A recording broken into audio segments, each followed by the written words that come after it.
दोस्तों नमस्कार। मैं हूं आलोक पाठक और आप देख रहे हैं खबर दस्तक। आज की रात बहुतों को नींद नहीं आएगी। नींद तेजस्वी की टीम को भी नहीं आएगी और नीतीश की टीम तो ये सोच रही होगी कि अगर कहीं मामला फंस गया तो नीतीश जी तो इंडिया गठबंधन के साथ चले जाएंगे। वो जो नारा दिया गया था ना 25 से 30 से नीतीश। लेकिन एक शख्स और है और जिसकी टीम में खलबली मच गई है। टीम योगी में खलबली मच चुकी है। कहते हैं ना कि हर चीज का एक वक्त होता है। एक शेर है ना कि आदमी आईना नहीं होता, वक्त को कुछ भी मना नहीं होता। ध्यान से सुनिएगा। आदमी आईना नहीं होता, वक्त को कुछ भी मना नहीं होता है। अपने चेहरे के किसे दाग नजर आते हैं, वक्त हर शख्स को आईना दिखा देता है। तो टीम योगी के लिए कल हो सकता है कि आईना उनको असली सूरत दिखा दे।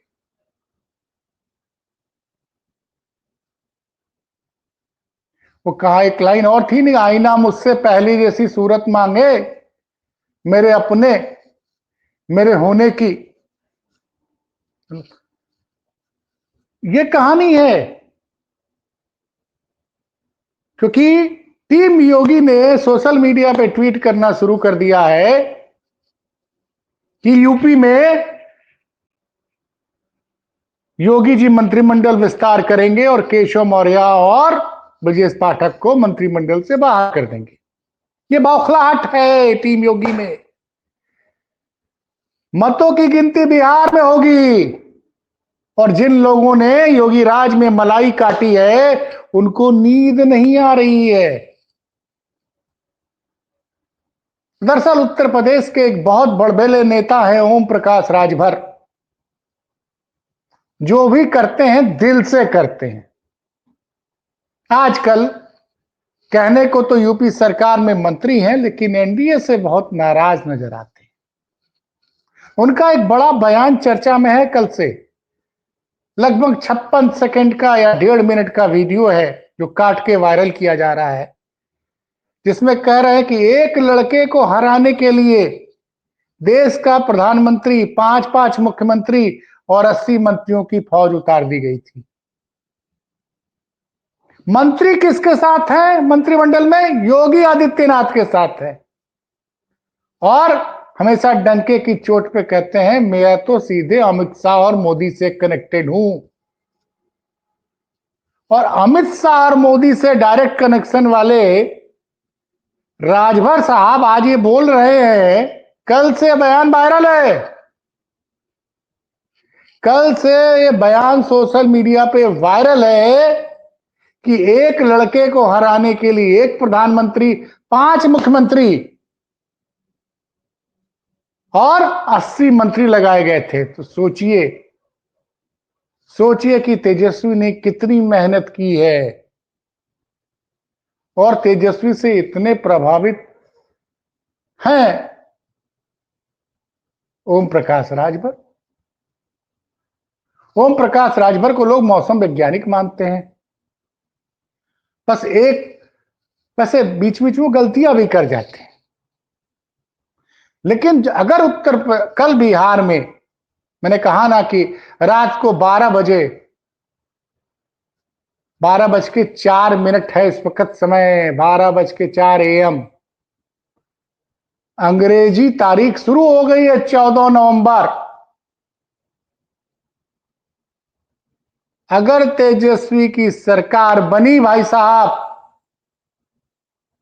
महागठबंधन की सरकार बनी बिहार में, योगी अकेले हो जाएंगे उत्तर प्रदेश में।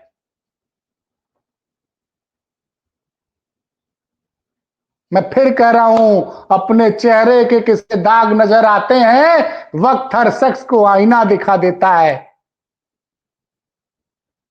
तो कल देखते हैं। कल क्या, अब तो 14 तारीख शुरू हो गई है क्योंकि 12:04 मैं जब रिकॉर्ड कर रहा हूं 12:05 AM हो रहा है, 12:05 AM। अब से 7 घंटे बाद बिहार में मतगणना शुरू होगी। और क्या योगी का जो अच्छा समय शुरू हुआ था 18 मार्च 2017 को, क्या उस अच्छे समय पे कल ग्रहण लगेगा? यह बड़ा सवाल है, क्योंकि बिहार में तेजस्वी की जीत यानी बीजेपी के होश उड़ जाएंगे कि बिहार में पिछड़ों और दलितों ने मिलकर भारतीय जनता पार्टी को रिजेक्ट कर दिया, नीतीश कुमार को रिजेक्ट कर दिया अगर वो जीत जाते हैं तो। क्योंकि उत्तर प्रदेश में चुनाव की घोषणा होने में अब लगभग 14 महीने से भी कम समय बचा हुआ है, और फरवरी और मार्च अगले 15-16 महीनों में उसका मतदान होना जाएगा। वैसे ही दिल्ली ने अपमान का घूंट पिया था 4 जून 2024 को, जब उत्तर प्रदेश के नतीजे आए थे और भारतीय जनता पार्टी 33 सीटों पर सिमट गई थी। मैं क्यों बार बार कह रहा हूं, भगदड़ मच जाएगी, योगी अकेले पड़ जाएंगे,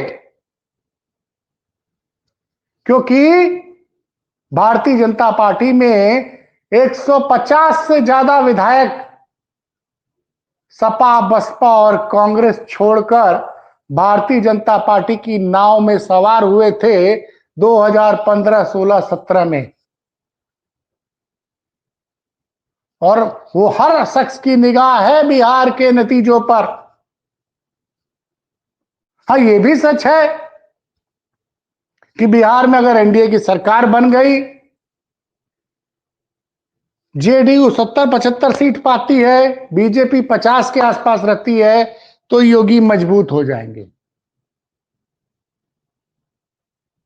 तब योगी मजबूत हो जाएंगे।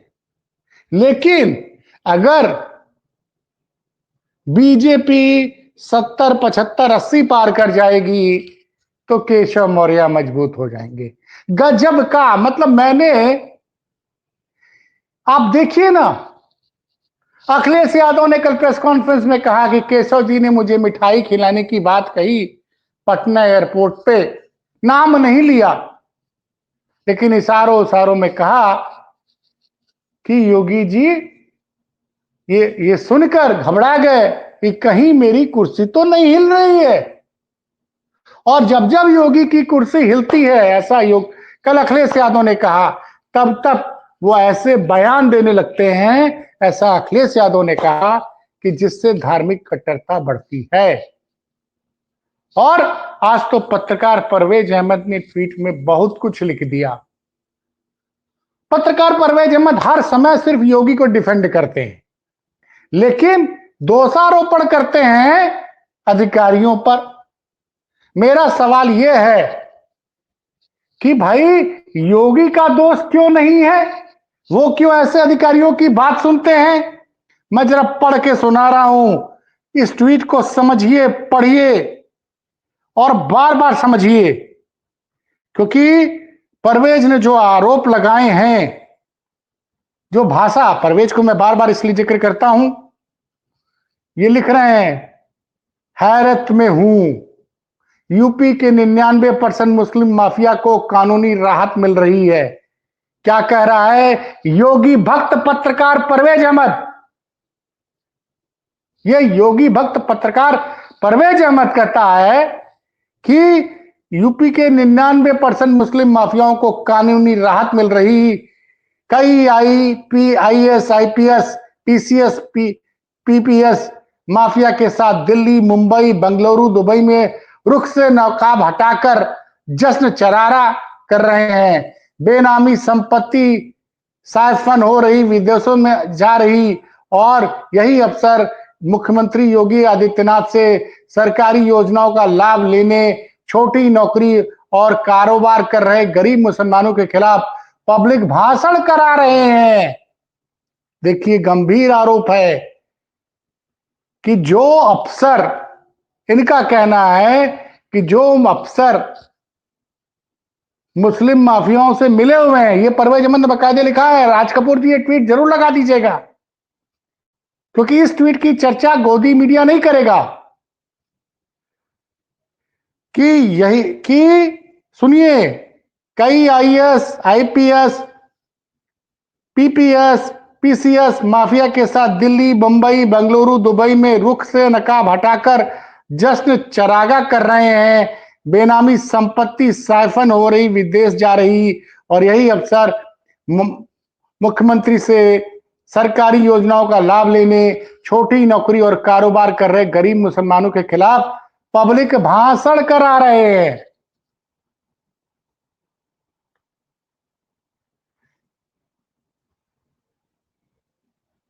उन्होंने कहा, सरकारी योजना का लाभ लेने रहे मुसलमानों में से 20% ऐसे हैं जिन्हें कलमा तक याद नहीं है, जिन्हें ईद बकरीद की नमाज का तरीका याद नहीं है। वास्तव में ये मूलतः भारतीय डीएनए के हैं। मुख्यमंत्री जी, आसपास फिल्टर लगाइए। वे कौन है जो मुस्लिम माफियाओं को प्रोटेक्शन दे रहे हैं? देखिए, गंभीर सवाल है कि वो कौन है जो मुस्लिम माफियाओं को योगी की आंख के नीचे मुस्लिम माफियाओं को प्रोटेक्शन दे रहे हैं। गरीब मुसलमान जो खुद को पहले भारतीय मानते हैं, स्वीकारते हैं, उनके विरुद्ध आप सीएम से बुलवा रहे मुस्लिम माफिया। कथित मुस्लिम रहनुमा यही चाहता है कि सरकारी सिस्टम गरीब मुसलमानों को प्रताड़ित करने लगे, ताकि वह मुस्लिम माफिया और कथित सेकुलर की शरण में जाने उसकी दरी बिछाने को बाध्य हो। हमें लगना लगा है कि कथित अफसर सीएम सरकार के प्रति लॉयल्टी से ज्यादा मुस्लिम माफिया की लॉयल्टी बजा रहे हैं। इंटेलिजेंस में बदलाव की जरूरत है। और मजेदार बात यह है कि परवेज अहमद ने इस ट्वीट में योगी आदित्यनाथ को ट्वीट टैग नहीं किया है। उन्होंने टैग किया RSS organisation @ doctor Mohan Bhagwat को, @ नरेंद्र मोदी को, @ अमित शाह को। तो एक तो जो अखिलेश यादव ने कहा कि केशव मौर्य ने पटना एयरपोर्ट में मुझे मिठाई खिलाने की बात की और वो घबरा गए। मैं बार बार कह रहा हूं कि अगर समय रहते योगी जी ने जिन अधिकारियों के ऊपर आरोप लगा रहे हैं परवेज जी, उनकी जांच करानी चाहिए। और दूसरा, क्यों अकेले पड़ जाएंगे योगी?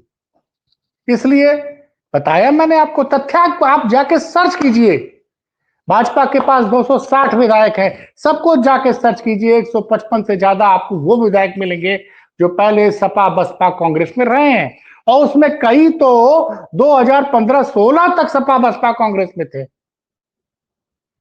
और उनको पता है कि अगर बिहार में जनता ने महागठबंधन के पक्ष में वोट किया है, तो बिहार से उठा तूफान उत्तर प्रदेश में सुनामी में बदल जाएगा। क्यों? क्योंकि यहां अखिलेश यादव जबरदस्त रूप से अभी तक तो पीडीए को लेकर काम कर रहे थे, और अब 16 नवंबर से पूरे देश को, युवाओं को जोड़ने के लिए अपनी मुहिम की शुरुआत करने जा रहे हैं, भारत की सबसे बड़ी आईटी सिटी बेंगलुरु से। एक पल भी अखिलेश यादव आपको खाली नहीं मिलेंगे। बिहार चुनाव में 25 से ज्यादा सभाएं करके उन्होंने जबरदस्त माहौल बनाया है। अब वो माहौल वोट में तब्दील होता कि नहीं, इसके लिए हमको अगले 12 घंटे और इंतजार करना पड़ेगा। दिन में कल 12-1-2 बजे तक बिहार की तस्वीर साफ हो जाएगी। और मैं फिर से कह रहा हूं कि बिहार में अगर हुआ तेजस्वी के पक्ष में फैसला, तो यूपी में भगदड़ मच जाएगी और उत्तर प्रदेश में योगी अकेले पड़ जाएंगे। अगर योगी अकेले पड़ते हैं तो उसका सिर्फ और सिर्फ दोषी उनके कुछ रिटायर्ड अधिकारी जो उनके सलाहकार बनकर बैठे हुए हैं, और कुछ अधिकारी जो मुख्यमंत्री कार्यालय में एक एक पोस्ट पर पिछले 5, 6, 7 सालों से जमे हुए हैं। तो हमको आपको इंतजार करना पड़ेगा। लेकिन यह भी कह रहा हूं कि अगर भारतीय जनता पार्टी 50 के करीब आती है तो योगी मजबूत हो जाएंगे, और भारतीय जनता पार्टी बिहार में अकेले 75 से ज्यादा सीट जीतेगी तो केशव मौर्य मजबूत हो जाएंगे। कौन मजबूत होगा कौन नहीं, बिहार के चुनाव से जुड़ा हुआ है। उत्तर प्रदेश के भाजपा के दो बड़े चेहरे, एक वो शख्स जिसके लिए एक पूरी टीम दिन रात प्लानिंग करती है कि कैसे वो मोदी के उत्तराधिकारी बने और कैसे वो प्रधानमंत्री पद की शपथ ले, यानी योगी आदित्यनाथ। और दूसरे वो जो पिछले 2022 से अपने जख्म सहला रहे हैं कि किस तरह से लोग कहते हैं कि योगी के खास वर्तमान में एक सलाहकार रिटायर्ड आईएएस अधिकारी ने उनके साथ खेला कर दिया और वो सिराथू से चुनाव हार गए।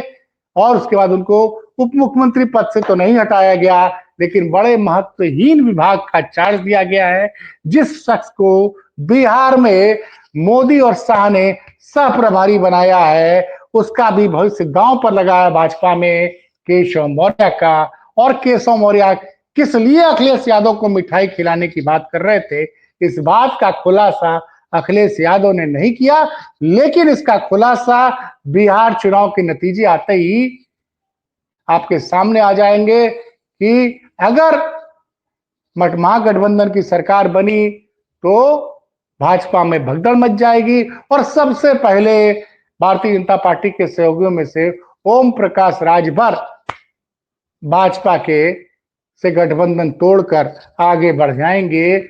मुझे लगता है कहीं न कहीं अखिलेश यादव और ओम प्रकाश राजभर के बीच कोई गुप्त मुलाकात पिछले 1 महीने में हुई है। और जिस तरह से वो तेजस्वी की तारीफ कर रहे हैं, उसी के साथ मैं बात खत्म करूंगा। कॉपीराइट का मामला है इसलिए वो वीडियो नहीं चला सकता हूं, लेकिन जो ओम प्रकाश राजभर का जो बयान पिछले 48 घंटों से वायरल है कि एक लड़के को हराने के लिए एक देश का प्रधानमंत्री 5 मुख्यमंत्री और 80 मंत्रियों की फौज लगाई है, इसका मतलब वो लड़का कितना मजबूत है।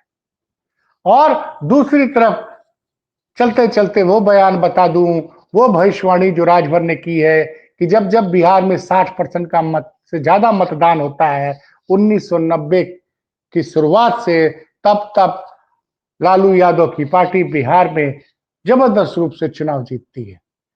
तो दोस्तों इस वक्त मुझे इजाजत दीजिए। कल जो 14 तारीख का जब सूरज उगेगा, कहां कहां कोहरा हटेगा, ये देखने वाली बात है कि जश्न पटना में मनेगा, विक्रमादित्य मार्ग में बनेगा, या फिर योगी के 5 कालिदास मार्ग पे बनेगा। तो मेरी निगाह इसी पर रहेगी और आप सबकी भी निगाहें इसी पे रहेंगी। फिलहाल तब तक के लिए मुझे इजाजत दीजिए। नमस्कार।